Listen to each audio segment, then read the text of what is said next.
Non, mais moi je suis ulcéré parce qu'en fin de compte, vous faites un faux débat, c'est-à-dire que pendant ce temps-là, donc on va réclamer à Total de baisser ses coûts de production pour gagner peut-être un centime pour en faire un don qui vous voulez.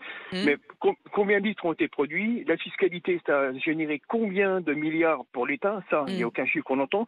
Maintenant, tout ce qui est frontalier, moi j'aimerais bien que nos auditeurs frontaliers nous communiquent les prix de ce qu'on voit en Belgique, en Espagne, bon pas en Andorre parce que c'est particulier, et qu'on mette nos dirigeants au pied du mur en demandant, parce que je suis désolé, moi la Belgique et l'Espagne, c'est pas des pays du tiers-monde.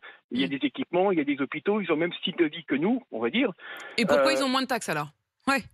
Exactement. Donc le Mmh. problème est là, c'est qu'on va étrangler, on va dire, il y a d'autres filières, c'est le même principe. On va couper des chaînes françaises, les envoyer en Chine, ils vont revenir moins cher que si c'est fabriqué en France.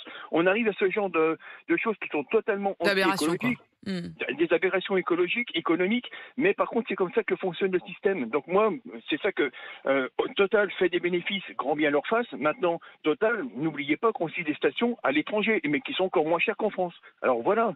Alors, vous lancez Ça un peut être appel la ce com. matin. D'abord, vous lancez un appel ce matin, Laurent, à tous les Oui, autres auditeurs, à la communauté des auditeurs d'RMC, ceux qui sont frontaliers au bord de l'Espagne, de la Belgique. du Et ça, Luxembourg, ça- du c'est Luxembourg. intéressant parce que le patron de Charles. Total hier disait qu'il était favorable à ce qu'on appelle la TIPP flottante, au fait de moduler les Oui. taxes, que quand le prix du litre atteint un certain seuil, l'État arrête les taxes en fait. Pourquoi? Alors Mais attendez, je non, me tourne vers Emmanuel. Pourquoi est-ce que aujourd'hui le gouvernement refuse cette logique de la TIPP flottante, alors que on se souvient que par exemple sous le gouvernement Jospin à l'époque, la Bah, TIPP flottante avait été l'une des solutions. ça avait, oui, sauf que la leçon qui en avait été tirée était une leçon qui était extrêmement finalement décevante, puisque ça avait coûté finalement très cher.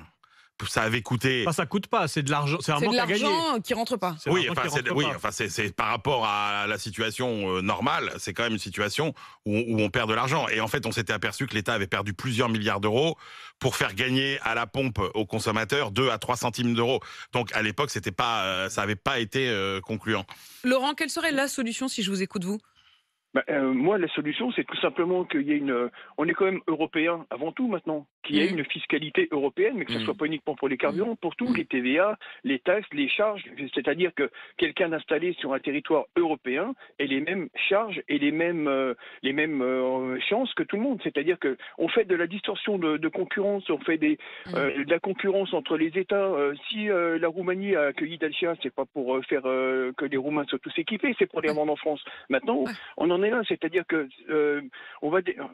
tout ce qui est parti en Chine, ça va partir dans un autre pays encore moins cher, mais c'est toujours nous le pays qui accueillons donc ces marchandises-là. Donc à un moment, c'est nous qui Avec sommes un les décideurs. déficit commercial colossal. Merci, Eh oui, merci Laurent.